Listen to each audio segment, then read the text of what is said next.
खुलुमबाय आं माइनाव बसुमतारी गिबियावनो बर' रादाब नायगिरि नोंथांमोनखौ आं सिनिलाव बरायबाय लोगोसे गोजोन फुंबिलिनि गाहाम हामलायथि बावहरबाय नोंथांमोननि थाखाय लानानै फैबाय आं गोदान मोनसे रादाब नोंथांमोना भिडिअखौ अननानै जोबजासिम नायलांदो। दिनैनि गिबि खौराङाव दङ फैबाय थानाय बिटिसि बिसायख'थियाव सान्थि आरो दावराव-दावसि गैयालासे खुंफुंनो एबा बारग'लांहोनो थाखाय चिरां जिल्ला पुलिसआ चिरां जिल्ला भारत भुटान सिमनानि साखाथियाव थानाय सान्तिपुर देवस्रि दावसारि दालाङाव गोख्रों सिग्रोमनाय हाबाफारि लादों। थांनाय मैया डक्टर सांग्रां ब्रह्म बिथाङा 14 नं चिरां दुवार बियाबाव उदां बिजाथि महरै बिजाथिलाइ गथायबाय। इउपिपिएल दोलोनिफ्राय टिकेट मोनैनि दुखुआव डक्टर सांग्रां ब्रह्म बिथाङा उदां बिजाथिनि बिजाथिलाइखौ थिसननाय जाबाय, जेराव इउपिपिएलनि माखासे दैदेनगिरिफोरा इउपिपिएलखौ फिन खुंथाय गोहोआव लाबोफिननांगौनि थाखाय बिजाथिलाइखौ बोखांनानै लाफिननो खावलायदों। 10 नं देबोरगाव बियाबनि माखासे प्राइमारिनि दैदेनगिरिफोर आरो बारग' भिसिडिसिनि मासिगिरिफोरा।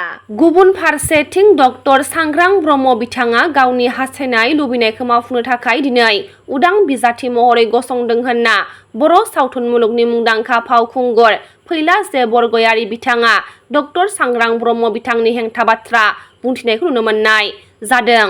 मख'नो गोनांदि इउपिपिएल दोलोनिफ्राय खाम्फा बरगयारीखौ बिजाथि महरै दैखांदै हिसाबै 14 नं चिरां दुवारनि साफ्रोमबो रायजो राजाफोरा खाम्फा बरगयारीनो भट होगोन होनना फैला जे बरगयारीया गोख्रों रावजों बुंथिनायखौ नुनो मोननाय जादों।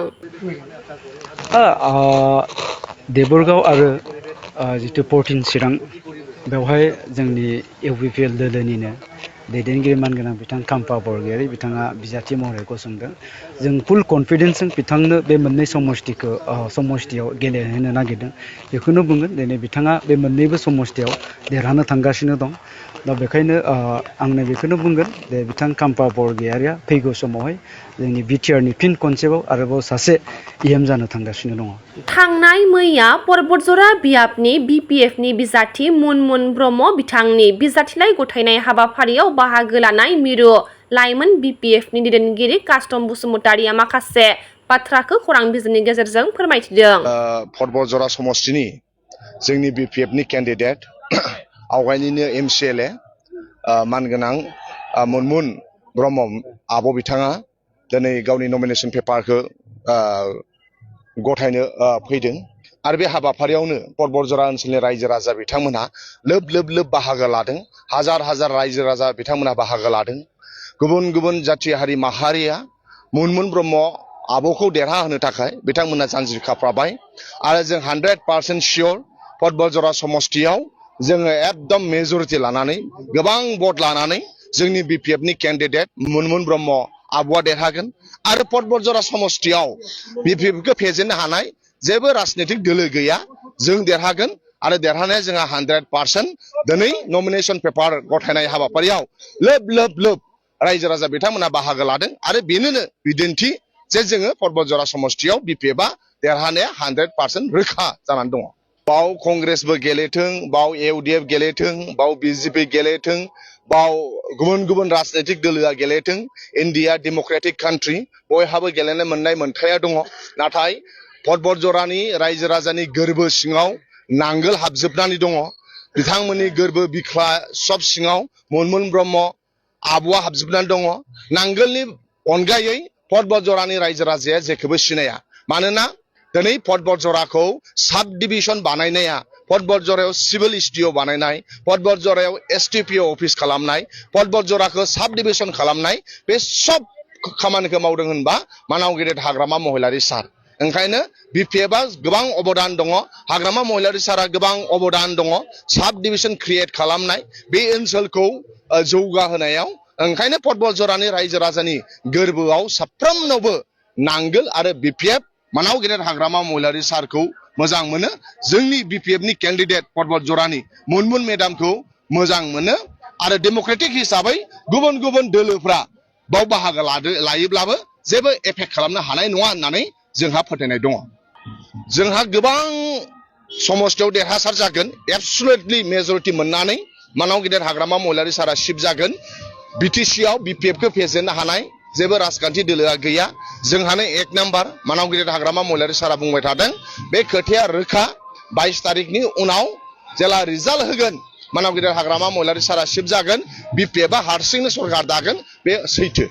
बिटिसिनि बारग' चिफ हाग्रामा महिलारि बिथाङा माब्लाबाबो चिफ जानो हाया बे बाथ्राया एबसुनि दैदेनगिरिनि खुगायाव समाया होनना बिथांमोना लिबारेल जानांगौ होनना प्रकाश बसुमतारिया खौरां बिजोंनि गेजेरजों फोरमायनायखौ नुनो मोननाय जादों। बिथांमोना हाग्रामा सारखौ चिफ जानो हाया बेथ' बिथांमोननि खुगायाव समाया बिसोरो लिबारेल जानांगौ बिथांमोना एबसुनि दैदेनगिरि जाथिनि मोनसे सिनस्रि बियो सोर राजनिथिक दोला माबेजों थाङो थाङा बेजों खोथा गैया बिसोर गावसोरनि स्टेटआव थानांगौ जाथिनि अस्तित्वखौ रैखा खालामनांगौनि सार्थआव जोंनि गामसा जोंनि दख'नाखौ जोंनि भाषाखौ जोंनि रावखौ इन्टेक लाखिनांगौनि सार्थआव सिक्सिदलखौ इन्टेक लाखिनांगौनि सार्थआव बिटिसिखौ इन्टेक लाखिनांगौनि सार्थआव बिथांमोना गेजेरनि जानानै बिथांमोना खामानि मावबा खुब गाहाम जागौ होननानैसो आं बिथांमोनखौ खावलायनो सानो। बावखुंग्रि बियाबनि एपिबिनि बिजाथि उदांस्रि नार्जारियाबो मैया क'क्राझार जिल्ला खुंथायनि मावख'आव गावनि नमिनेसन बिलाइखौ गथायहैबाय आरो खौरां बिजोंनि गेजेरजों माखासे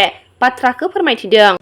गिबियावनो आं मोनफ्रोमबो चेनेलखौनो बरायनानै लाग्रोबाय दिनैनि नमिनेसनखौ होनानै गोसोआव गोजोन मोनदों। अफिसियेलि प्रसेस बायदियै आंनि नमिनेसना साक्सेस जानानै फैबाय आरो आइ आफानि अनसायनाय सहाय मददनि गेजेरजों आं दिनै केन्डिडेट महरै गसंनो मोनबाय।